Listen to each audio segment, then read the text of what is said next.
Hello guys, রেশু কিচেনে সবাইকে স্বাগতম। আজকে আমি আপনাদের সামনে ফ্রাইড রাইস বানিয়ে দেখাবো। এই ফ্রাইড রাইস বানানো খুবই সোজা এবং খুব তাড়াতাড়ি আপনারা বাড়িতে বানিয়ে নিতে পারবেন। তো চলুন বন্ধুরা, দেরি না করে তাড়াতাড়ি দেখে নিই এই ফ্রাইড রাইস কীভাবে আপনারা বানিয়ে নেবেন। তো এখানে আমি 250 চাল নিয়েছি, ফ্রাইড রাইস চাল নিয়েছি। আপনারা চাইলে আপনাদের পরিমাণ মতো নিয়ে নিতে পারেন। এই ফ্রাইড রাইস চাল আপনারা যে কোনো দোকানেই পেয়ে যাবেন, মুদিখানার দোকানে গেলেই আপনারা পেয়ে যাবেন। তো এভাবে ভালো করে চালটা ধুয়ে আমি গ্যাসের চুলায় বসিয়ে দিলাম, ততক্ষণ সেদ্ধ হতে থাক। আর তার সাথে সাথে আপনারা কিভাবে সবজিগুলো কেটে নেবেন চলুন দেখে নিই। এই সবজিগুলো কিন্তু সুন্দর করে কাটতে হবে, কারণ এই সবজিগুলো যত সুন্দর করে কাটবেন দেখতে ততই সুন্দর লাগবে এবং খেতেও খুবই স্বাদ হবে। আপনারা একবার এভাবে বাড়িতে ট্রাই করুন, আশা করি আপনাদের খুবই ভালো লাগবে এবং এটি আপনারা আপনাদের পরিবারের সঙ্গে শেয়ার করতে পারেন। তাহলেই একবার বানিয়ে নেওয়ার পরে আপনারা কমেন্টে অবশ্যই জানাবেন যে কেমন হয়েছে। তো এখানে আমি বিনসগুলো খুব সুন্দর করে কেটে নিচ্ছি, দেখতে পাচ্ছেন একটু বাঁকানো টাইপ করে কেটে নিচ্ছি। আপনারা এভাবে সুন্দর করে কেটে নেওয়ার চেষ্টা করবেন। বন্ধুরা, নতুন হয়ে থাকলে চ্যানেলটি সাবস্ক্রাইব করে দেবেন এবং পাশে থাকা বেল আইকনটি অবশ্যই ক্লিক করে দেবেন সবার আগে নোটিফিকেশন পাওয়ার জন্য। তো এভাবে আমি সুন্দর করে কেটে নেব।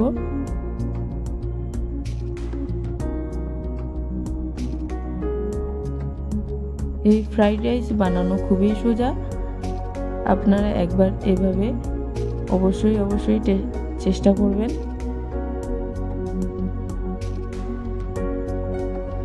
এরপরে আমি একটা বড় সাইজের গাজর নিয়ে নিচ্ছি।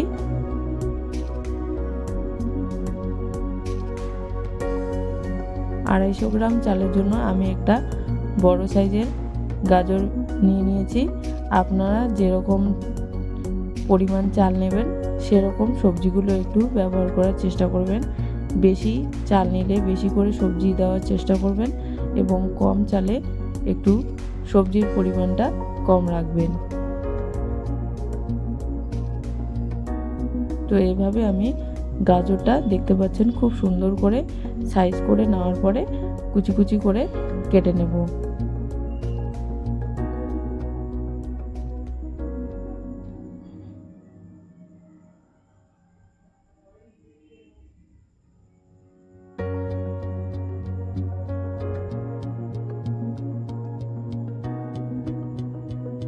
বন্ধুরা, ভিডিওটা কেটে দেখার চেষ্টা করবেন না, তাহলে হয়তো অনেক কিছু এড়িয়ে যেতে পারে বা আপনারা নাও বুঝতে পারেন।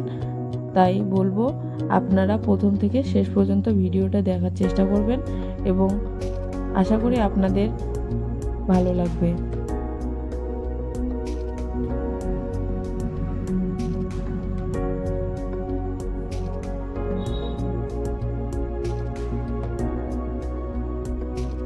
যারা আমার ভিডিওটা দেখছেন তাদেরকে অসংখ্য ধন্যবাদ।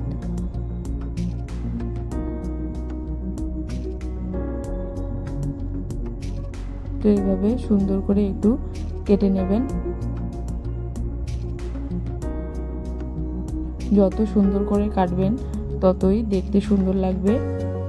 তো একটু মোটা করেও কাটতে যাবেন না, পাতলা করেও কাটতে যাবেন না, মাঝারি সাইজ করে কেটে নেবেন।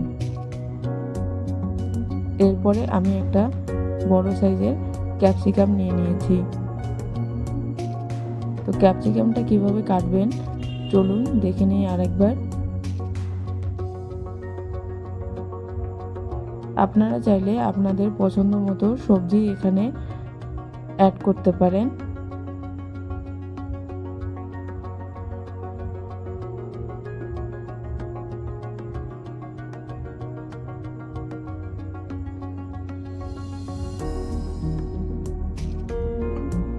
এই ফ্রাইড রাইস বানানোর জন্য আপনারা আপনাদের পছন্দ মতো সবজি ব্যবহার করতে পারেন। আমি এখানে বেশি কিছু সবজি ব্যবহার করছি না।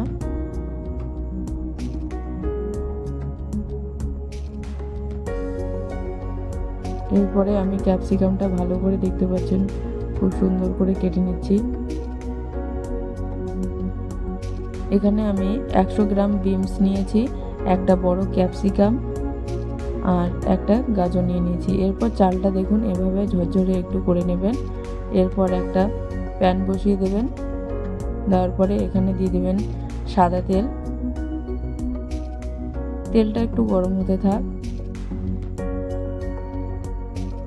ততক্ষণ আবারও বন্ধুদের সঙ্গে আবারও একটু কথা বলতে চাই। বলবো প্রথম থেকে শেষ পর্যন্ত ভিডিওটা দেখার চেষ্টা করবেন এবং এভাবে অবশ্যই একবার বাড়িতে বানিয়ে নেবেন। আপনাদের ফ্যামিলির সাথে এটা অবশ্যই একবার ট্রাই করবেন, আশা করি খুবই ভালো লাগবে। তো এরপর তেলটা গরম হয়ে গিয়েছে, আমি কিশমিশটা ভেজে নিচ্ছি।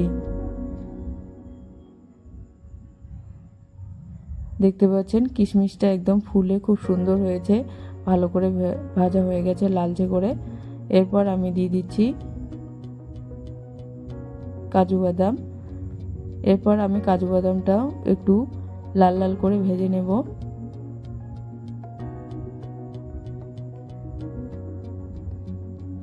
এই কাজু বাদামটা ফ্রাইড রাইসে পড়লে যেন আবারও একটু স্বাদটা বেড়ে যায়। এরপর আমি ক্যাপসিকামটা ভেজে নিচ্ছি। এই ক্যাপসিকামটা একটু ভাজতে সময় লাগে, আপনারা সবগুলো সবজি একসাথে ভাজার চেষ্টা করবেন না, কারণ এক একটা সবজি ভাজার এক এক রকম টাইম লাগে। তো আপনারা একটু চেষ্টা করবেন আলাদা আলাদা করে ভেজে নিতে, তাহলে সবজিগুলো ভালো করে সেদ্ধ এবং ভাজা দুটোই হয়ে যাবে। তো এভাবে একটু নাড়াচাড়া করে ক্যাপসিকামটা উল্টে পাল্টে ভালো করে ভেজে নেবেন।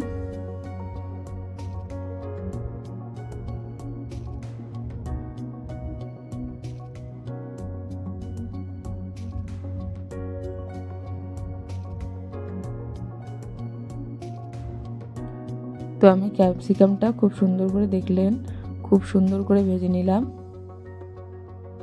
এরপর আমি গাজরটাও ভালো করে ভেজে নেব, ভাজা হয়ে গেল। এরপর আমি দিয়ে দেবো বিনসটা খুব সুন্দর করে ভেজে নিলাম। এরপর এখানে 100 গ্রাম মতো ঘি দিয়ে দিলাম। এরপর দিয়ে দিলাম তেজপাতা, এলাচ, দারচিনি, লবঙ্গ।